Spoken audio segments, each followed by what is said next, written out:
Assalamualaikum warahmatullahi wabarakatuh. Selamat datang di IPB Podcast. Sobat IPB, pinjol atau pinjaman online adalah salah satu solusi yang sering dipilih oleh masyarakat Indonesia untuk memenuhi kebutuhannya akan dana darurat. Memang di satu sisi, keberadaan pinjol ini memudahkan, apalagi dengan persyarat yang relatif sangat mudah untuk dilengkapi oleh debiturnya. Namun di sisi lain, pinjol juga bisa menjadi lingkaran hutang yang sangat sulit untuk ditinggalkan oleh debiturnya. Nah, untuk membahas pinjol dan bagaimana cara menyikapinya, kita telah kedatangan seorang dosen dari Departemen Ilmu Keluarga dan Konsumen Fakultas Ekologi Manusia IPB University, Dr. Megawati Simanjuntak. Apa kabar Ibu? Alhamdulillah sehat, Mbak Wina. Mbak Wina sehat? Alhamdulillah. Nah Ibu, ini kita akan membicarakan sekarang tentang pinjol ya Ibu ya, pinjaman online yang memang sekarang itu sedang marak sekali ya Ibu ya. Ada banyak fintech atau mungkin platform-platform itu baik pun itu basisnya di website ataupun di aplikasi yang menawarkan layanan atau jasa pinjaman online. Nah Ibu, mungkin kita sebelum melangkah lebih lanjut gitu dengan diskusi yang lebih dalam, sebenarnya apa sih Ibu yang dimaksud dengan pinjaman online ini? Ya, baik, Mbak Wina, kita melihat apa itu pinjaman online ya. Jadi pinjaman online atau fintech peer-to-peer lending, ini sering disebut ya.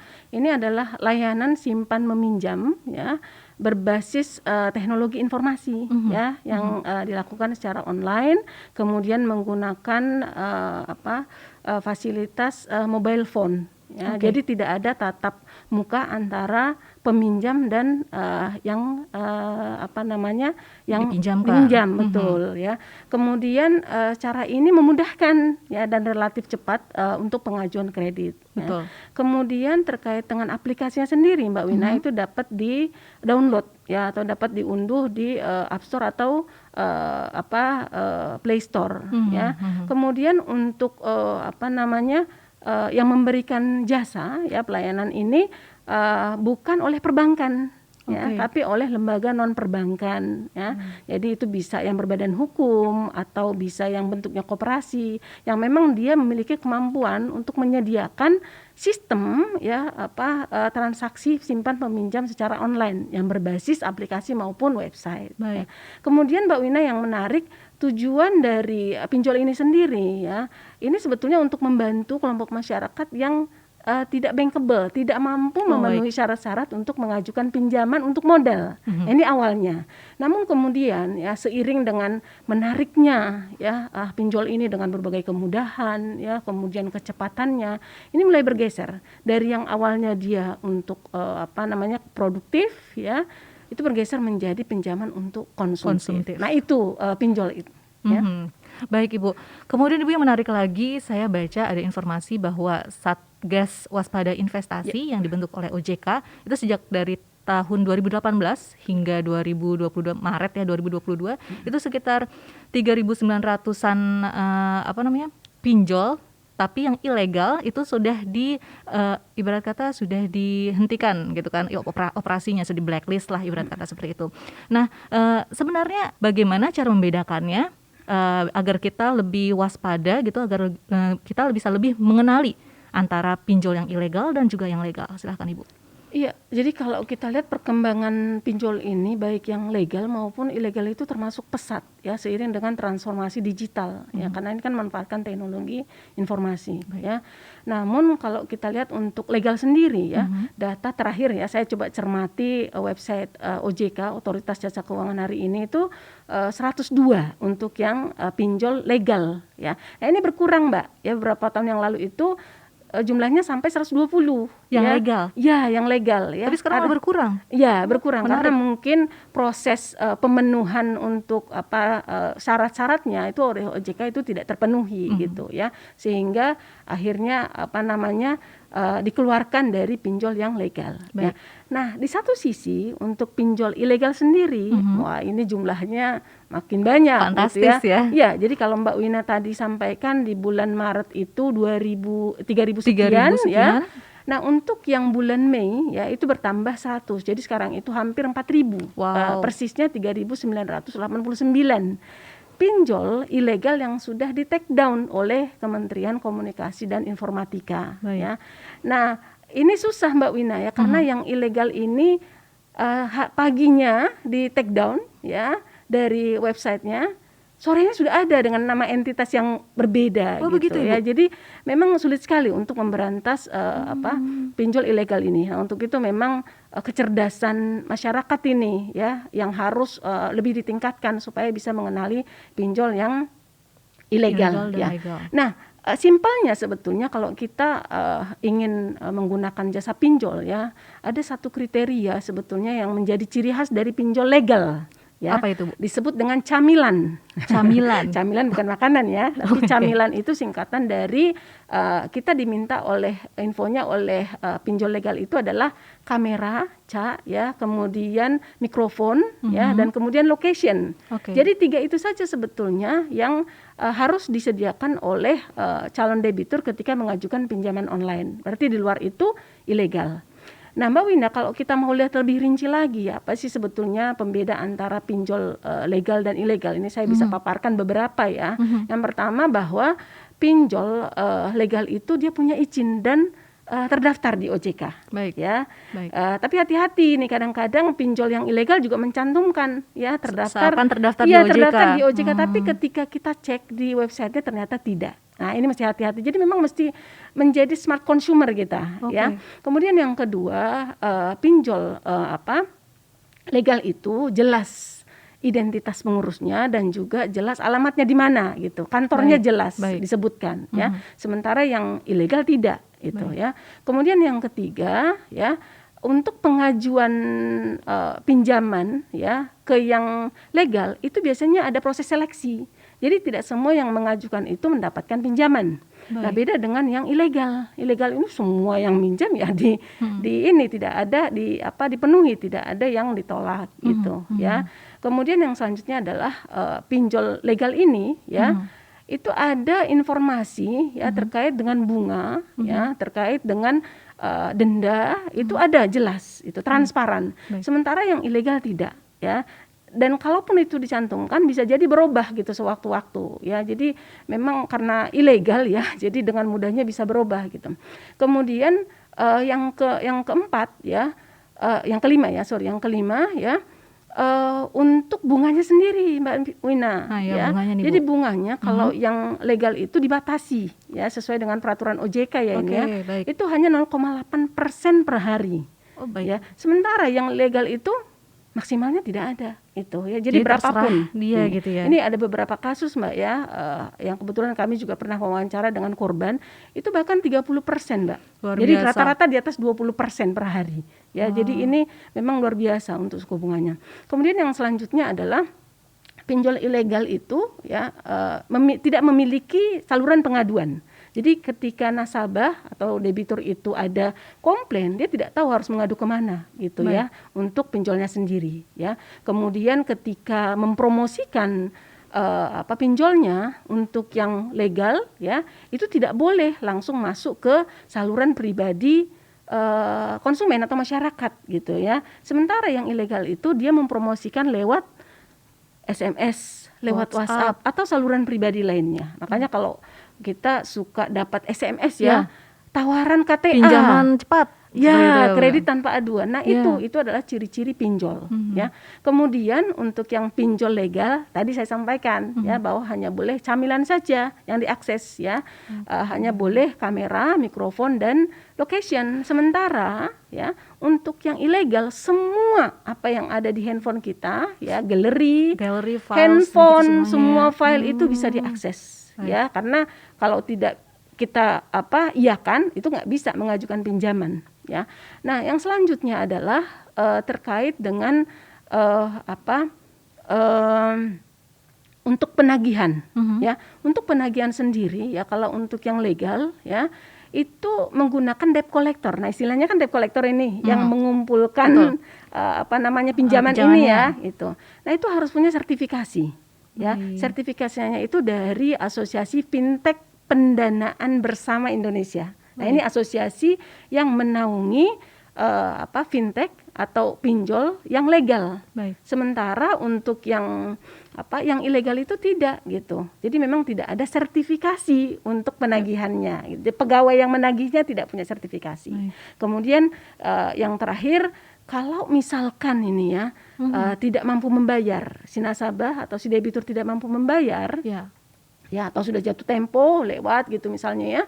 Nah, itu untuk yang legal ada batas waktu 90 hari diberikan kesempatan sampai dia membayar. Kalau tidak ya, maka si nasabah ini harus dilaporkan ke fintech data center. Baik. Sehingga dia tidak bisa ya mengajukan pinjaman ke yang lain. fintech yang lain. Baik. Ya, sementara untuk yang ilegal sendiri yang terjadi adalah teror, intimidasi, pelecehan. Ini yang gitu banyak terjadi ya Ibu ya. Betul sekali, dan mengontak semua ya nomor yang ada di handphone si debitur. Nah, itu yang membedakan antara pinjol ilegal dan legal.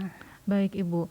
Cuman sayangnya mungkin karena banyaknya jumlah pinjol ilegal juga ya Ibu, bisa tadi saja bisa disebutkan sekitar 4.000 sekarang ya Ibu ya, pinjol yang sudah di blokir, take down oleh Kominfo. Berarti entah mungkin yang belum diblokirnya juga masih sekian ribu, dan tadi kata Ibu diblokir pagi ini, sorenya dia aktif nama lagi baru. Dengan domain yang baru, dengan nama yang baru seperti itu ya Bu. Nah, bagaimana dengan masyarakat yang ibarat kata sudah terjerat Ibu? Apalagi tadi kan dengan bunga yang sangat besar, banyak testimoni yang menyebutkan bahwa dia mungkin pinjamnya hanya 1 juta, tetapi harus mengembalikannya hingga 300%, even 1000% dari yang dia pinjam begitu Ibu. Itu apa yang Ibu sarankan kepada mereka, kepada teman-teman yang sudah terjerat ibarat kata terjerat oleh pinjol ilegal? Iya. Jadi untuk teman-teman ini ya, ataupun kelompok masyarakat yang memang sudah terlanjur ya terjerat oleh ilegal, bahkan mahasiswa IPB juga banyak ya. Ada beberapa, saya nggak bisa bilang banyak ya gitu ya. Yang karena kemudahannya akhirnya menggunakan pinjol ilegal. Ya, ada beberapa hal yang harus dicermati. Yang pertama ya, karena ini ilegal. Ilegal kan berarti kan tidak resmi gitu ya. Artinya ini menyalahi undang-undang gitu ya. Yang pertama, laporkan ke Satgas Waspada Investasi. Nah, bisa di alamatnya waspadainvestasi@ojk.go.id ya, supaya segera diblokir.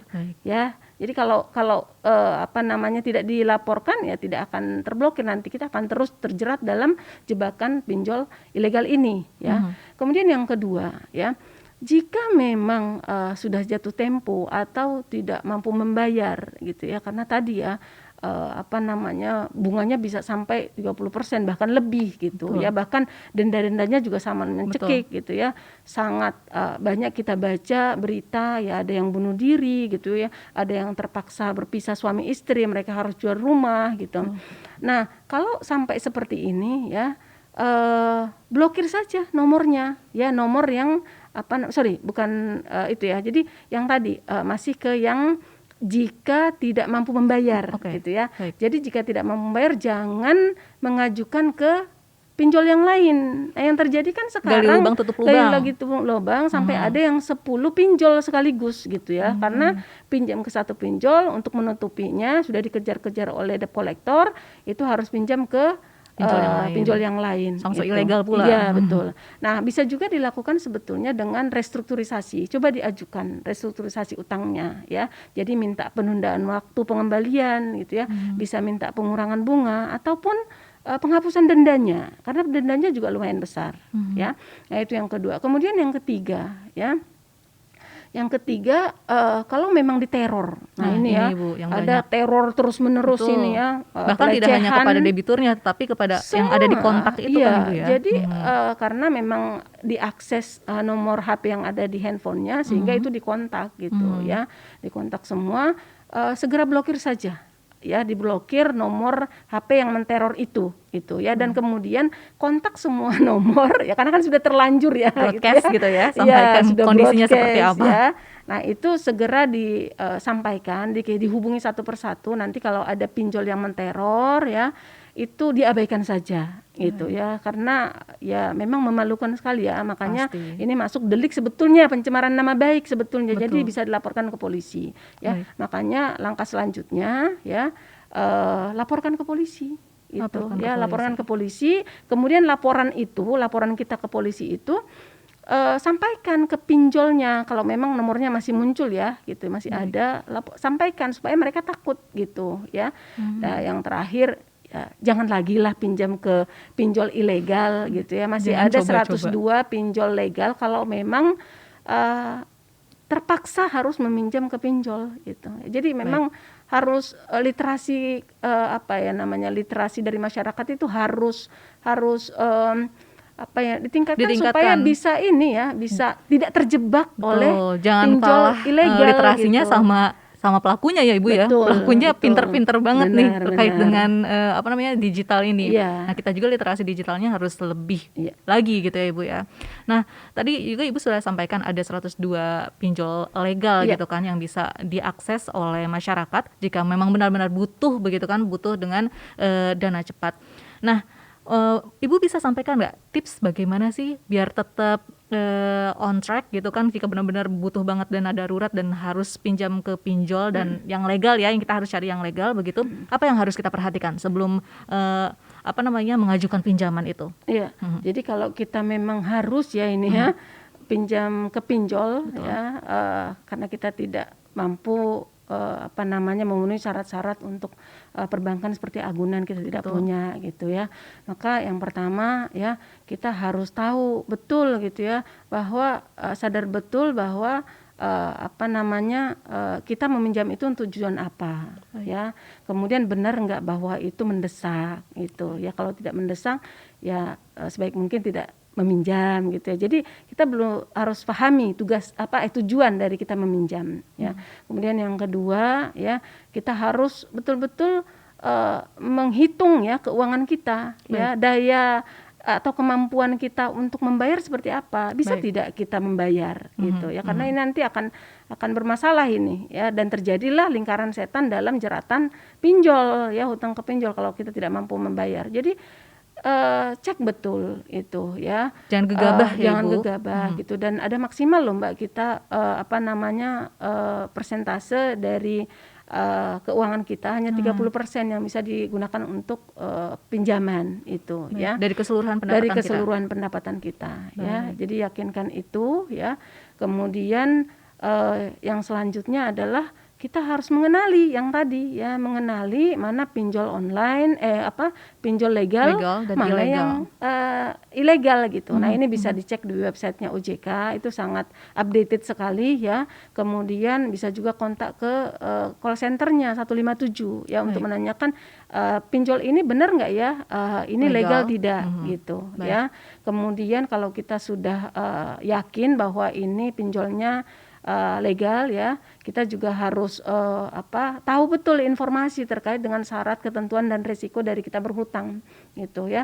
Jadi kita harus tahu itu berapa bunganya ya, betul. Berapa dendanya, kemudian cara penagihannya seperti apa ya. Ketika kita tidak mampu membayar sampai dengan jatuh tempo ya, itu chargingnya seperti apa itu ya. Karena sering sekali pinjol itu ya, ini sebetulnya bukan hanya ilegal loh ya, legal juga. Itu ternyata banyak sekali pengaduannya ke BPKN, Badan Perlindungan Konsumen Nasional, dan juga ke YLKI. Baik. Ya, bukan hanya yang legal, yang ilegal saja, legal juga. Berarti ini jika dikatakan di legal pun banyak yang mengadu seperti itu, berarti apakah bisa dikatakan persepsi masyarakat atau masyarakat kurang memahami produk apa sih nih yang dia gunakan ini, seperti itu Bu? Iya, di satu sisi masyarakat kurang paham atau kurang literasi tadi ya. Tapi di satu sisi ya ternyata ada juga pinjol yang legal juga nakal gitu ya. Baik. Dari sisi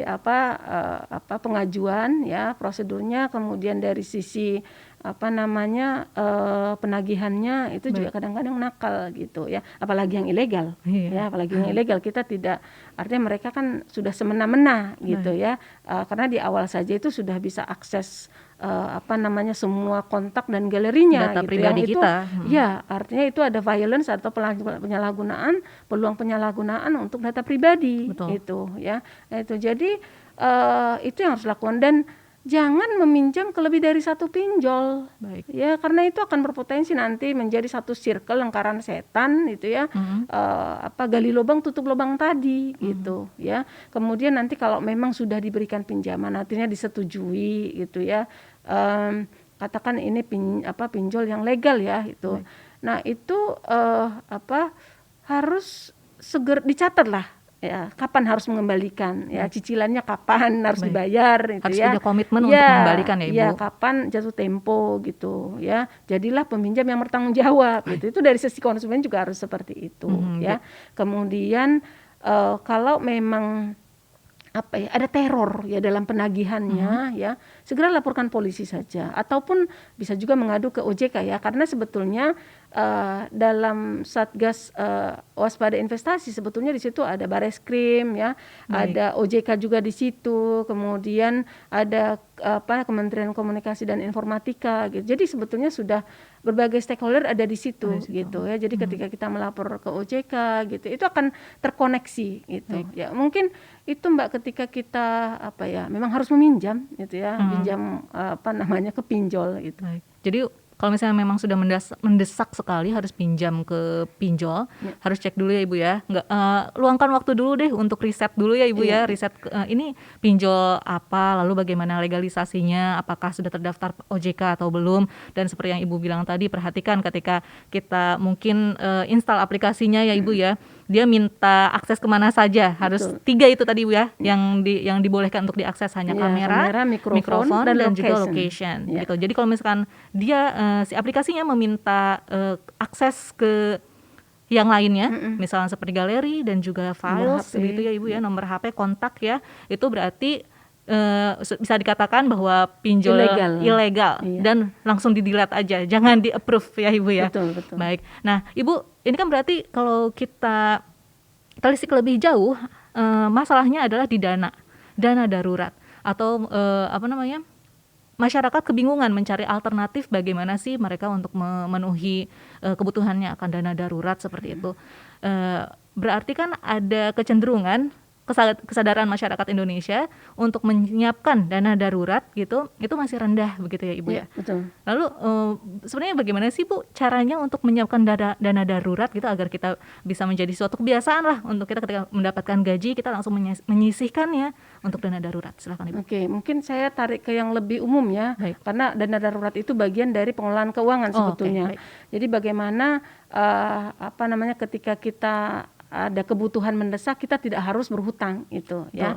Jadi prinsipnya bagaimana kita menghindari hutang ya, sebisa mungkin menghindari hutang gitu ya.